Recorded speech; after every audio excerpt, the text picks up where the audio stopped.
नमस्कार, हमारा उत्तर प्रदेश में आप सभी का स्वागत है और मैं हूं आपके साथ ज्योति। चलिए शुरुआत करते हैं खबरों की। गोरखपुर में भाईजी श्री हनुमान प्रसाद पोद्दार जी की जयंती के अवसर पर कार्यक्रम का आयोजन किया गया, जिसमें मुख्यमंत्री योगी आदित्यनाथ ने भी शिरकत की। इस मौके पर सीएम योगी ने सभा को संबोधित किया और क्या कुछ कहा है, आइए आपको सुनाते हैं। बात आती है तो भारत के धार्मिक और आध्यात्मिक जगत की कोई भी ऐसा कार्य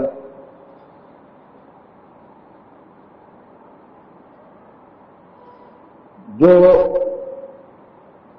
गत सदी में कम से कम 70 वर्षों के एक लंबे कालखंड का अगर हम अनुभव करें,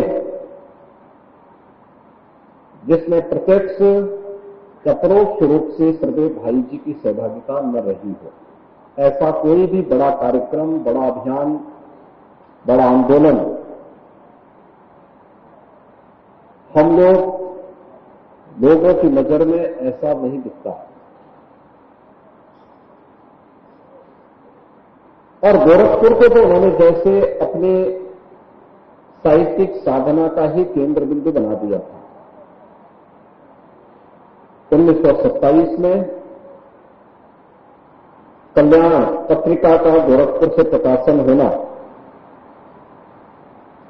कल्याण के आदि संपादक के रूप में अपनी साहित्यिक साधना के माध्यम से उन्होंने न केवल कल्याण के माध्यम से बल्कि सनातन धर्म से जुड़े हुए सभी वैदिक साहित्य को, पौराणिक साहित्य को गीता प्रेस के माध्यम से प्रकाशन, उसके प्रचार प्रसार, हर घर तक वैदिक साहित्य और पौराणिक साहित्य को पहुंचाने का कार्य और कल्याण को हर घर तक पहुंचा करके कल्याण केवल एक आध्यात्मिक और धार्मिक ग्रंथ न बने बल्कि एक पारिवारिक जीवन का, एक सदगृहस्थी जीवन का एक पवित्र ग्रंथ भी बन जाए, मार्गदर्शिका भी बन जाए। यह मुझे लगता है कि गत शताब्दी में सनातन हिंदू धर्म के प्रति अनुराग का भाव और श्रद्धा का भाव रखने वाला कोई भी सनातन हिंदू धर्मावलंबी ऐसा नहीं रहा होगा जिसने कल्याण पत्रिका को अपने घर में न बुलाया हो, अपने घर में न मंगाया हो और जिसके घर में कल्याण जैसी पत्रिका न आती रही हो। और अगर इसका श्रेय किसी को जाता है तो यह श्रद्धेय भाई जी की साहित्यिक साधना को जाता है। साधना का एक तत्व होता है कि जिस भाव में रह करके साधना की जाती है उसके परिणाम भी उसी भाव के प्राप्त होते हैं। और लोक कल्याण का जो भाव था, राष्ट्र कल्याण का जो भाव श्रद्धेय भाई जी के अंदर था, वह तक पर हम सबको दिखाई देता है। राष्ट्रीय आंदोलन रहे हैं, श्रद्धेय भाई जी ने देश की आजादी की लड़ाई में भी बढ़ चढ़ करके भाग लिया। ब्रिटिशर ने उन्हें यातना दी, उन्हें इसके बारे में प्रताड़ित भी किया। हर तरीके से कल्याण की पत्रिकाओं को उन्होंने जब्त भी किया, उनके मार्ग में बाधक भी बने। लेकिन अपने समय के भारत के स्वाधीनता आंदोलन का कोई भी ऐसा प्रमुख नेता या कोई भी ऐसा प्रमुख क्रांतिकारी नहीं था जिनके संपर्क में श्रद्धेय भाई जी न रहे हो, उनकी गतिविधियों में बढ़ चढ़ करके भागीदार न बने हो। आजादी की लड़ाई में और साहित्य साधना के माध्यम से इस अभियान को आगे बढ़ाना है, इस ध्येय के साथ वे भी निरंतर कार्यरत रहे। बहनों और भाइयों, आज जब हम श्रद्धेय भाई जी का स्मरण कर रहे हैं, हम सबको इस बात को ध्यान में रखना होगा, जीवन केवल जीने के लिए नहीं बनता है, मनुष्य जीवन का और ईश्वर का सर्वश्रेष्ठ कृत्य अगर है, एक बड़े लक्ष्य को ध्यान में रख करके व्यक्ति अगर प्रयास करता है, उसके अनुरूप आचरण करता है, अपने व्यक्तित्व को उसके अनुरूप ढालने का प्रयास करता है, तो उसके परिणाम भी उसी रूप में हमें मिलते हुए दिखाई देते हैं। आजादी की लड़ाई के उपरांत भारत को कैसा बनना चाहिए, उस समय फिर उनकी लेखनी जिस संस्कार युक्त परिवारों को सदगृहस्थों की परंपरा को आगे बढ़ाने के लिए उनकी लेखनी की धारकों के माध्यम से हम कल्याण के माध्यम से आज भी देख सकते हैं। उनके द्वारा जो साहित्य सृजन किया गया है, उनके माध्यम से भी हम सबको देखने को मिलता है। और साहित्य साधना की एक लंबी श्रृंखला उन्होंने गीता प्रेस के माध्यम से भी, गीता प्रेस आज भारत का ही नहीं बल्कि दुनिया का सनातन धर्म का साहित्यिक प्रचार प्रसार का सबसे बड़ा केंद्र बनकर के उभरा है। इसके पीछे का कारण है सरदेव भाई जी की साधना। सरदेव भाई जी ने उस कालखंड में जो नींव रखी, जिस प्रकार की साधना को उन्होंने आगे बढ़ाया था, उसका परिणाम हम सबके सामने देखने को मिला जब गत वर्ष गीता प्रेस की स्थापना की शताब्दी महोत्सव के कार्यक्रम चल रहे थे। गीता प्रेस ट्रस्टी बोर्ड से जुड़े हुए लोग मेरे पास आए थे 2022 में। उन्होंने मुझसे कहा कि गीता प्रेस के शताब्दी महोत्सव के कार्यक्रम होने हैं, इसका उद्घाटन का कार्यक्रम। मैंने कहा भी ये सब बोलने से नहीं काम चलने वाला। यह कार्यक्रम हमारे लिए बहुत मायने रखता है। गीता प्रेस जैसी संस्था के 100 साल पूरे हो रहे हो, एक सामान्य नहीं असामान्य घटना है। और असामान्य घटना के लिए असामान्य कार्यक्रम हमें बनाने चाहिए। असामान्य कार्यक्रम कैसे हो, तो मैंने कहा देखो, इसमें हमारा प्रयास हो कि भारत के शीर्ष संवैधानिक प्रमुखों को इस अवसर पर बुलाया जाए। वर्ष भर अलग अलग प्रकार की गोष्ठियां हो, भारत के वैदिक साहित्य पर, भारत के पौराणिक साहित्य पर, भारत के उपनिषदों पर, भारत के शास्त्रों पर एक नए चिंतन को आगे बढ़ाने की शुरुआत की जानी चाहिए। भारत का जो वैदिक साहित्य आज हम सबको देखने को मिलता है, श्रवण परंपरा से आज जिस ग्रंथों के माध्यम से हम सबके सामने सुलभ है, आखिर यह भी किसी चिंतन की देन है, भारत की ऋषि परंपरा की देन है। अगर उन ऋषियों ने इस चिंतन को आगे नहीं बढ़ाया होता, श्रवण परंपरा के साथ ही जुड़ा होता, यह देश गुलाम हुआ होता, गुलामी के बाद पूरी परंपरा नष्ट हो गई होती, सारी चीजें हमारी समाप्त हो गई होती। आत्म विस्मृति का अभाव जो आज हम सबको देखने को मिलता है, आत्म गौरव का अभाव जो आज हर एक पक्ष में तिरोहित होता हुआ दिखाई देता है, यह हमें उस कालखंड में भी दिखाई दिया होता अगर हमारे पास वैदिक साहित्य इतना उत्कृष्ट कोटि का नहीं होता। तो हमने बाद में गुलामी के कालखंड में जब हम लोग अपनी आत्मविस्मृति के दौर से गुजर रहे थे, उस कालखंड में भारत की वैदिक साहित्य को लेकर के दुनिया के अनेक देशों ने अनेक शोध की, अनेक उपलब्धियां हासिल की। आज भी आप देखेंगे। तो गोरखपुर से सीएम योगी को सुन रहे थे आप। वहीं गोरखपुर में सीएम योगी आदित्यनाथ ने गीडा क्षेत्र शीतल पेय बॉटलिंग एवं डेयरी उत्पाद संयंत्र का लोकार्पण किया है। सीएम योगी ने इस दौरान संबोधन भी अपना दिया। क्या कुछ कहा है, आइए सुनते हैं। हम सब जानते हैं कि प्रधानमंत्री मोदी जी ने देश की युवाओं का आह्वान किया था कि नौकरी की बजाय हम उद्यमिता पर ध्यान दें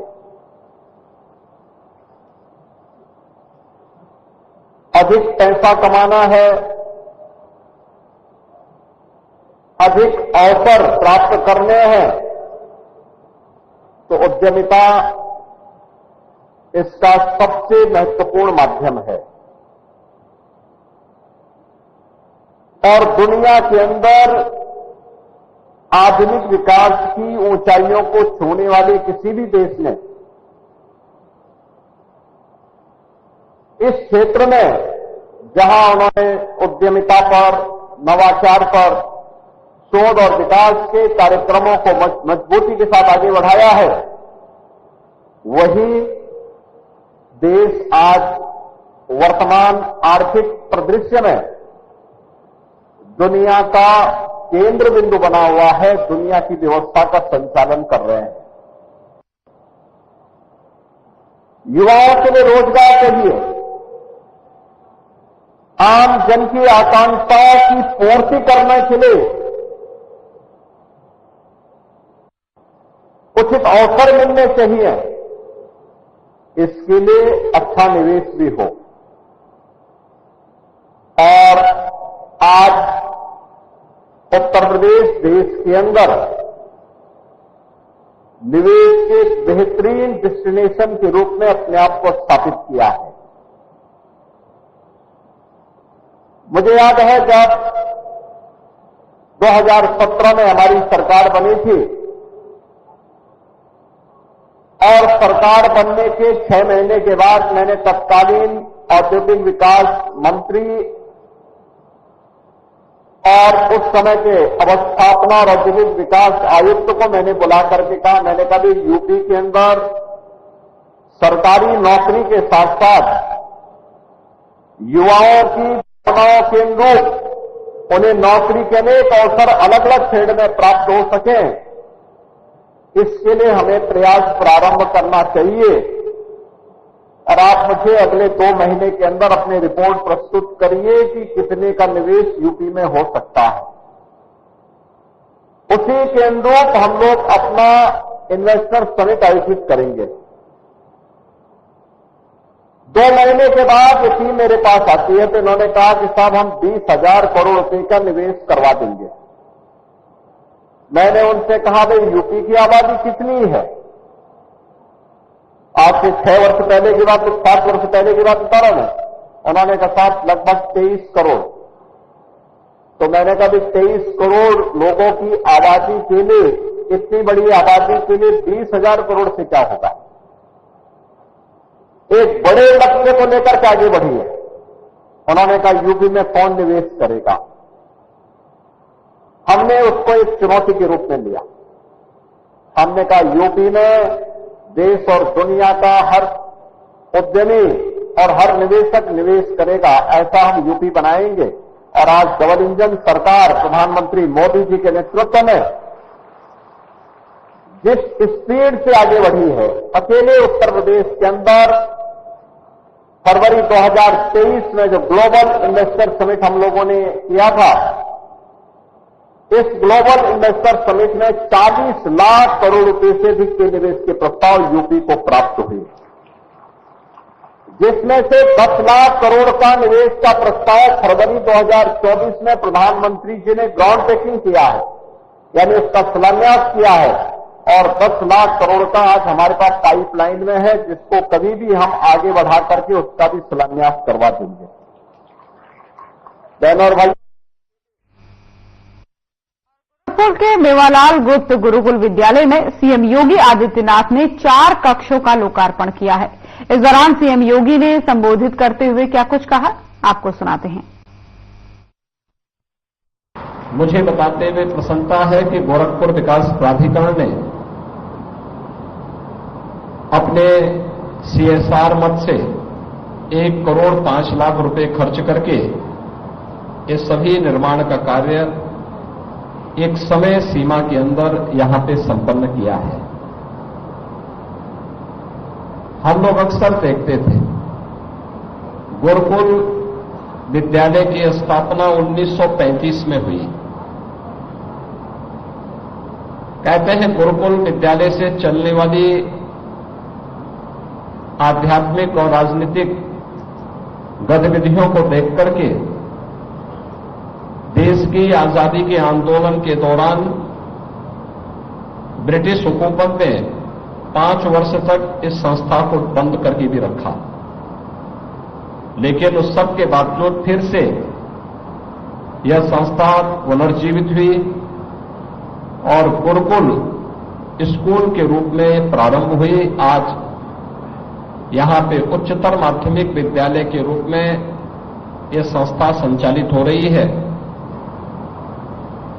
समय के अनुरूप जब कोई संस्था हो या कोई व्यक्ति हो नहीं चल पाता है तो वह पिछड़ जाता है, और यही स्थिति कहीं न कहीं गुरुकुल स्कूल के साथ भी हुई। आज की आवश्यकता के अनुरूप उस प्रकार के संसाधन, उस प्रकार का स्वरूप में कमी होने के नाते लगातार छात्रों की संख्या भी कम हुई और समय के अनुरूप उस प्रकार के संसाधन जुटने में कठिनाई होने के कारण संसाधनों के अभाव में जो यहां की आवश्यकता थी, उन आवश्यकताओं की पूर्ति के लिए मैंने यहां पे गोरखपुर विकास प्राधिकरण से और मंडलायुक्त गोरखपुर से कहा कि गुरुकुल यहां की पुरानी संस्था है, उसके लिए कुछ किया जाना चाहिए। और मैं गोरखपुर विकास प्राधिकरण को हृदय से धन्यवाद दूंगा कि इन्होंने सीएसआर निधि का बेहतरीन उपयोग करते हुए आज यहां पर इस सभागार के साथ साथ यहां कुछ क्लासरूम, फर्नीचर, स्मार्ट क्लास आदि देने के लिए पहल प्रारंभ की है। हमें याद रखना होगा कि हम सब इस समाज के हिस्से हैं, कोई भी इससे अपने आप को अलग नहीं कर सकता है, और समाज में जब भी विषमता होगी तो उस विषमता का खामियाजा अंततः पूरे देश को भुगतना पड़ता है। ये विषमता सामाजिक हो या आर्थिक, हर हाल में इस विषमता को हमें दूर करने के लिए आगे आना होगा, क्योंकि विषमता हमेशा लोगों को तमाम प्रकार की संकीर्णताओं के दायरे में कैद करके रखती है और एक बड़े तबके को सुविधाओं से वंचित करके रखती है। यह हमारा प्रयास होना चाहिए कि चाहे वह सामाजिक विषमता हो या आर्थिक विषमता, इसको जितना न्यूनतम करने में हम योगदान दे सकते हैं, हमें उसमें अपना योगदान देने के लिए सदैव तत्पर रहना चाहिए।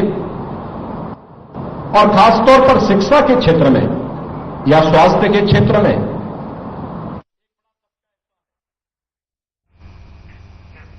जब भी चुनाव आते हैं तो चाय कॉफी चर्चा में रहने लगती है। हमारे चैनल हेड ब्रिजमोहन सिंह रघुवंशी ने हरियाणा विधानसभा चुनाव को लेकर एक चाय वाले से चर्चा की है और ये जानने की कोशिश की कि इस बार सियासी हवा किस तरफ बह रही है और इस बार राजनीति का जो माहौल है वो कैसा है, राजनीति का जो ऊंट है वो किस तरफ करवट लेगा। इस चर्चा में के जो कुछ अंश हैं हम आपके सामने रख रहे हैं। राजस्थान जा रहे थे, रास्ते में हरियाणा में हम एक जगह रुके हैं और जैसा कि मैंने आपको बताया था कि 5 तारीख को चुनाव है हरियाणा में और परिवर्तन की लहर एक चल रही है, क्योंकि भूपेंद्र सिंह हुड्डा इस बात का दावा करते हैं कि 10 सालों में खट्टर सरकार ने, हालांकि अब सैनी सरकार है, खट्टर सरकार नहीं है, लेकिन 10 सालों में खट्टर सरकार ने आम जनता तक वो नहीं पहुंचे। किसानों का तमाम आंदोलन में उनको रोका गया। वो पंजाब से जो किसान आते थे हरियाणा के, उनको दिल्ली बॉर्डर पर रोक लिया गया। अब मुद्दे तो बहुत सारे, हालांकि हुड्डा जी भी 10 साल यहाँ पे सरकार रह चुके हैं। दीपेंद्र हुड्डा उनका बेटा काफी अच्छा काम कर रहा है, ऐसा कांग्रेस, क्योंकि और कांग्रेस में कुमारी शैलजा को भी लेकर के तमाम इस तरह के मतभेद चल रहे हैं। लेकिन मैं अभी चाय पीने रुका, तो अब ये राजनीतिक बातें तो स्टूडियो में मैं करूंगा और मैं समय यहाँ रुका और हमने इनसे चाय मांगी। और एक बड़ी बात है, मैं चाहूंगा कि हमारे वीडियो जर्नलिस्ट और नजदीक रहे, जिससे कि आवाज हम थोड़ा सा और बेहतर तरीके से कर सकते हैं। चाय हमने पी और बहुत ही अच्छी चाय हमने मिली यहाँ पे। और जब हमने इनसे नाम पूछा, भैया नाम क्या है आपका? रिजवान अहमद। जरूरी है कि अक्सर क्या होता है कि चाय वाला अक्सर गुजरात का होता है और उसकी चाय सबको बहुत अच्छी लगी थी 2014 से 2024 तक, लेकिन चाय थोड़ी फीकी पड़ी क्योंकि 242 इस बार सीटें आई थी। जो रिजवान जी, आपकी चाय बहुत बेहतरीन है और हालांकि आप रिजवान हैं तो आप जब भी कुछ बोलेंगे तो जो दर्शक है वो कुछ और समझेंगे। तो ये मुझे बताइए कि आप इस बार क्या लग रहा है आपको, किसकी सरकार हरियाणा में बनने जा रही है? कांग्रेस की बनेगी। कांग्रेस की सरकार इन्होंने बोली, तो अब ये रिजवान बोल रहे हैं तो इसके भी दो मतलब निकाले जाएंगे। तो रिजवान जी क्यों, आखिरकार कांग्रेस ही क्यों बनेगी? भाजपा की सरकार ने अच्छा काम नहीं किया? पहले किया था, अब नहीं हो रहा है। फर्स्ट में हुआ था, अब नहीं है। अच्छा, क्या हुआ था और क्या नहीं हुआ? जो लॉकडाउन हुआ था ना, इस लॉकडाउन में पूरा धंधा खत्म कर दिया। इसमें लॉकडाउन तो देखिए आप प्राकृतिक आपदा थी, तो उसमें सरकार ने तो कोशिश की थी, तो उसमें कैसे आप दोषी मानते? कोई ऐसा आप बताइए कारण जिसमें भाजपा ने खराब काम किया, वो मुझे कारण बताइए। जी, पढ़ाई छूट गई, लॉकडाउन लगा दिया, आने जाने का कहीं रहे थे नहीं, पढ़ाई का जो पैसा था वो भी नहीं कमा पाए, तो घर ही बैठ रहे। तो यही अब चाय बना रहे हैं। चाय बना रहे हैं, हालांकि चाय बहुत बेहतरीन चाय इन्होंने बनाई और मैं इसकी तारीफ करूंगा, इसलिए मैं इनसे एक और भी चाय बनवा रहा हूं। ये भी मैं अपने दर्शकों को बताना चाहता हूं। अब बात इसकी कि आपने भाजपा का तो कारण बताया कि वो सरकार में नहीं आ रहे हैं, कांग्रेस आपने बताया कि कांग्रेस की सरकार आ रही है, तो कांग्रेस की सरकार क्यों आ रही है, इसका भी कारण बताइए। जी, इसमें बहुत बच्चे मतलब जो पढ़े लिखे हैं वो लगाए हैं, सरकारी नौकरी में भी, प्राइवेट में भी, सब जगह लगाए हैं। और ये ज्यादा करके पढ़ाई पे ज्यादा ध्यान देते हैं। जो ये कांग्रेस पार्टी है, ये पढ़ाई पे ज्यादा ध्यान देती है, मतलब अपने काम से मतलब नहीं रखती, ज्यादा पब्लिक पे ज्यादा ध्यान रखती है। इसलिए मुझे लगा कि कांग्रेस सरकार बन सकती है। अच्छा, हम हरियाणा में हम खड़े हैं क्योंकि रात का समय है, मैं ये इनसे पूछना चाहूंगा कि हम किस जगह पे, हरियाणा में किस जगह पे हैं भैया हम लोग? फिरोजपुर जिला है जी। फिरोजपुर जिला। तो आप ये समझिए कि हम किसी दिल्ली के गांव से नहीं बात कर रहे हैं। आपको समझना पड़ेगा कि देखिए, मीडिया की जो सच्चाई है वो आपको समझनी पड़ेगी। हम हरियाणा के शहर से हम ये बातचीत कर रहे हैं, हालांकि ये हाईवे है। और जैसा रिजवान जी ने बताया कि उन्होंने कारण बताया कांग्रेस क्यों आएगी और भाजपा क्यों नहीं आएगी। आपसे तमाम हम ऐसी बातचीत करते रहेंगे और ऐसे तमाम जो यहाँ के बाशिंदे हैं, जो हरियाणा प्रदेश के रहने वाले लोग हैं, उनसे हम बातचीत कराएंगे और ये जानेंगे आखिरकार सरकार किसकी बनेगी।